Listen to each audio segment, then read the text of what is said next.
Hello, guys. This is IJ here. This is your first time. Thank you so much for coming. If you've been here before, thank you again for being part of this learning community. I hope if you haven't done it already that you subscribe and like the video if you do like it. Thank you very much. And yes, after smashing the subscribe button, please share the video with others. Today we're still in our research series and we're going to look at research methodology. Okay, so let's get started. Right, I think by now maybe all of us know what research is, but just to reiterate, according to Wolleman, it's an activity that involves finding out in a more or less systematic way things you did not know before, things that you need to know, things you want to find out or examine. Now, the methodology, as Brown puts it, is the philosophical framework within which the research itself is conducted, or the foundation upon which the research is based. Okay? You're curious about something. How do you get to know that particular thing, phenomena? You need to have a method, a way of finding it out. And that's what the methodology is about. So basically, it helps you to explain and justify the kind of research that you've undertaken. Now we're going to use Saunders Research Onion. It's a really good resource, and there are so many research methodology books you can actually study. I'm specifically using this one because it breaks it all down into different relevant elements and will help us to understand what this research is all about. So let's get started with the philosophy. In general, people talk about philosophy and the need to have knowledge and understand where things come from, how things are known, and all of that. Okay, so if you read certain texts, you'll hear or see things like ontology and epistemology. They seem like really big terms, and they. But anyway, um, ontology deals with the reality, what exists, and epistemology is how we get to know what actually does exist. But like I said, I'm going to use this Saunders Research Onion, so we'll just go right in. So to start off first, we have the first layer, which is a philosophy, and it deals with the beliefs and assumptions about the development of knowledge, and is also used to defend your research conclusions as well.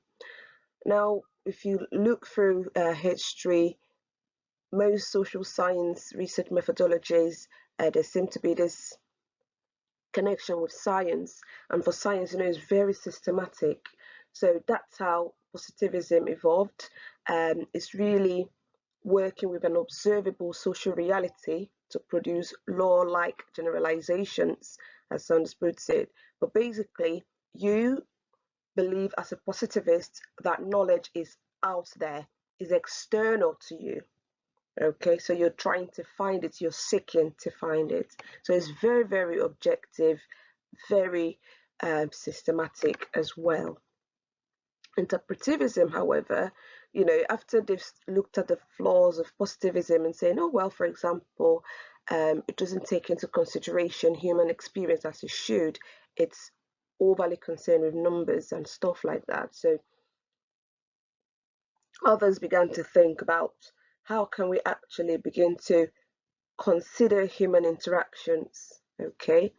And interpretivism was born. It really emphasizes that humans are different, and obviously with the dynamism or dynamic nature of human being and human behavior, we need to create meaning as suited to a particular study or behavior that you're looking at. And then we've got pragmatism, okay? Now, pragmatism really asserts that concepts are only relevant where they support action. So what is practicable, in essence, is a very US paradigm, philosophy. But it's also important because it gives you some levels of flexibility in the sense that you begin to investigate what can I use for my own research. We also have critical realism. So this one really focuses on explaining what we see and experience based on the structures of reality. And there we have it. So we're now going to look at the research approach. And like I said, the kind of philosophy you use will determine the course and direction of your research work. So it will help you to draw the right conclusion. And you can use it as a defense for why or how you've gone about your research. So research approach really, it's, concerned with whether you're testing theory or you're building theory. Now with deduction, in the previous video, I talked about deductive reasoning, and it's really where you start from researching a particular theory or design something that exists, yeah, and then you test it. Is this particular theory applicable in this context, in this sense? Inductive, however, is where you start by collecting data, right? So you start from exploring the phenomena from what's general out there, and then you try to generate or build that theory. So it's more of a theory building approach for induction, while deduction is more of a theory testing approach. And we have the third one, which is adoption or adductive approach. So it starts by you collecting data. You want to explore the phenomena, you want to identify themes and patterns and trends, and then you're able to generate a new or modify an existing theory, and then you go back and test it again. So kind of, I said, the middleman between deductive and inductive, or a kind of weaving of both, as it were.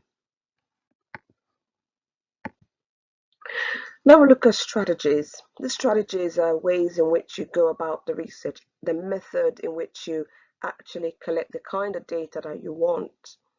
Now, survey is the most popular one for obvious reasons. It's easier to use, and once you get participants to kind of fill in your questionnaire, questionnaires are also very popular as well. There are pros and cons of these methods, things that you need to read more broadly about and think about writing about it critically. So with questionnaires, you could either use validated surveys, those that others have created or designed for, depending on the topic. If there isn't any, you could create a semi-structured one. So you design one that is suited to your sample, and you may have to do like a pilot test to ensure content validity and reliability.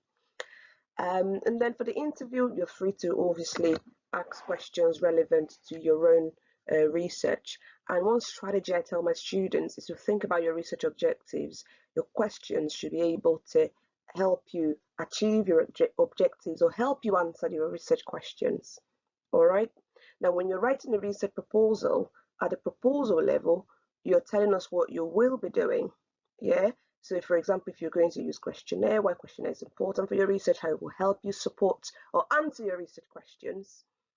And then perhaps you could also, to be critical, tell us why interviews may not be really suited to your study.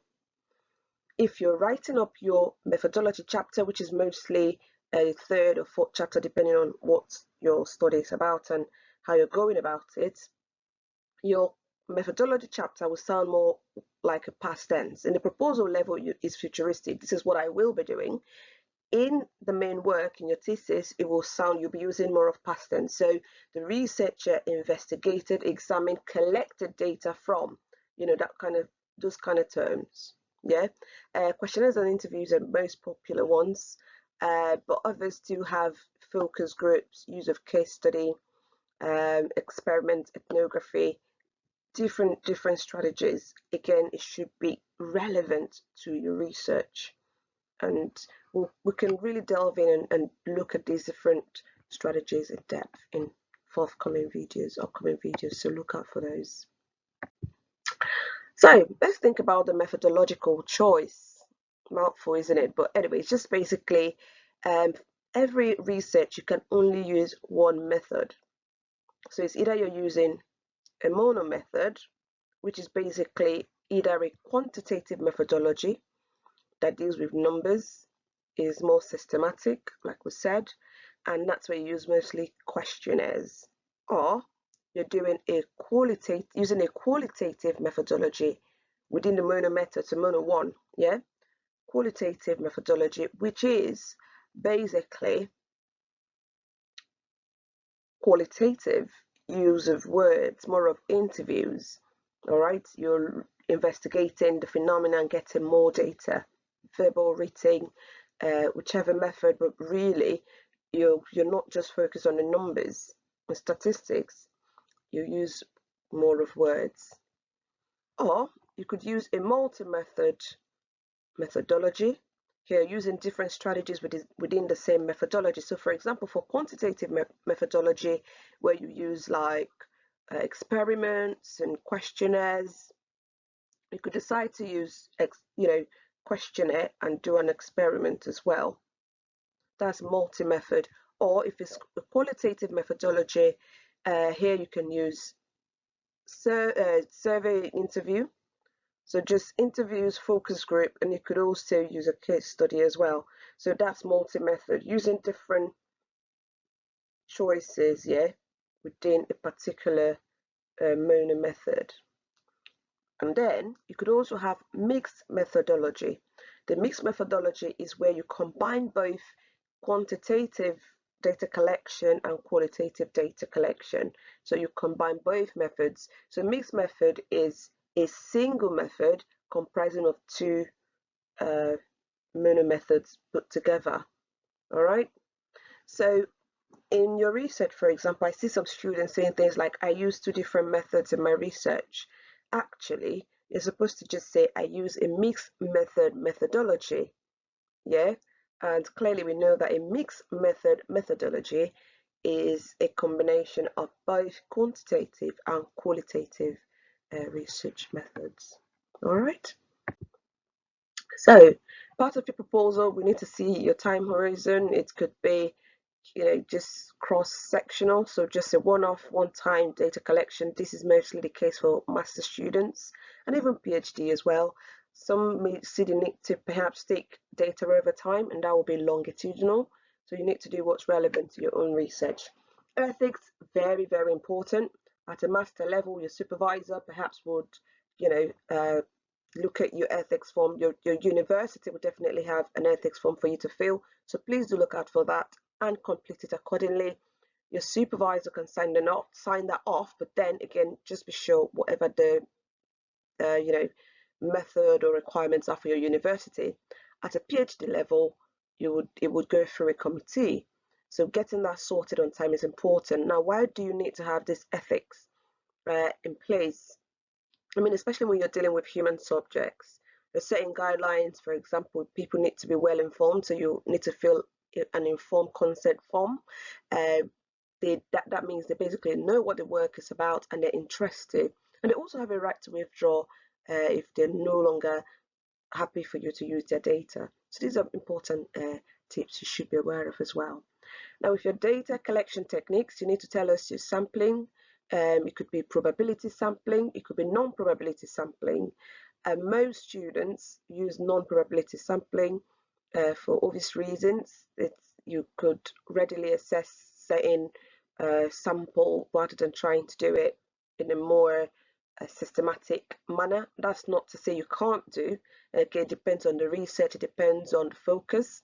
But for non-probability sampling, I do recommend purposive sampling, snowballing sampling. Purposive, you're choosing people based on certain criteria. Snowballing, you're using people within your network. These keywords or terms are important. Some students use convenience, not the best practice, especially for a master's level. PhD, I wouldn't advise that at all. But again, your supervisor will guide you in this way, in these matters. For data analysis, you need to use the right tool for the appropriate data. So if you're doing a quantitative, for example, we all know clearly it's numerical, so statistical analysis, be it descriptive or inferential, ranging from multiple regression analysis to EFAs, and so you just need to use the right analytical tool. Some universities give you access to platforms that you could put up your survey, so please do check before you perhaps purchase any. Google Forms, we've got SurveyMonkey, Qualtrics. Just check with your university. And obviously you could use Excel, you could use SPSS for your data analysis. So really good softwares. So check again if your university has got this, why not? Now we've got qualitative. Here they're different. Again, it's use of words, isn't it? So you want to really explore the data to see the patterns and trend that will help you achieve your objective. And you could also include quotations from what participants have said. So thematic analysis, content analysis, really useful analytical tools. Declare your proposal, why this is relevant for achieving your research objective. In the main work, you don't necessarily need to be overly descriptive, telling us what this particular analytical tool is about or analysis is about. You just go ahead and tell us how you did it, what you did, and how you did it, basically. Okay, brilliant. So in general, then, for positivists, philosophy, you use more deductive reasoning and it's very quantitative in this example of experiments and survey. For interpretivism, very inductive, qualitative, we've got grounded theory, interviews, ethnography right there, case study, focus group. Here for critical realism, we use abductive, qualitative or quantitative, and then we have like historical analysis, archival research, and for pragmatism, also very abductive, quantitative, and or qualitative, so any of the above could be used. So our references, and again, thank you so much for coming and for watching this video and being part of this community. If you haven't done it yet, please do subscribe, ask some questions, leave some comments, let us know what you think.